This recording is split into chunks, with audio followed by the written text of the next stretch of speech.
Vaikus ei tule korraga.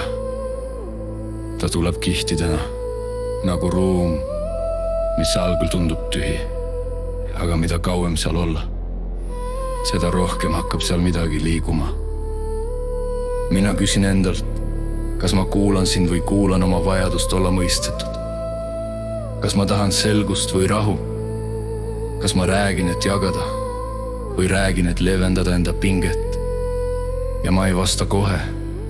Ma lasen küsimusel jääda kehasse, sest keha ei valeta. Sina küsid endalt. Miks see mind ärritab? Kas sellepärast, et see on vale?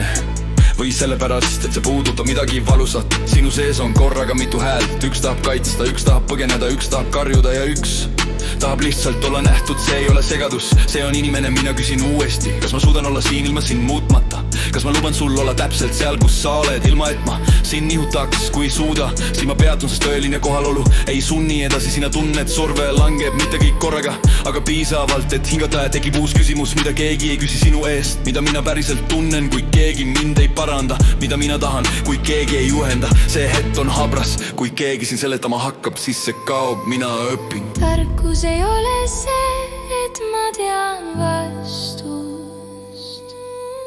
Tarkus on see, et ma tean, millal vaikida, sina õpid. Ma ei pea kohe aru saama, ma ei pea kohe otsustama, ma ei pea kohe õigustama. Ma võin olla polel teel ja ikkagi terve.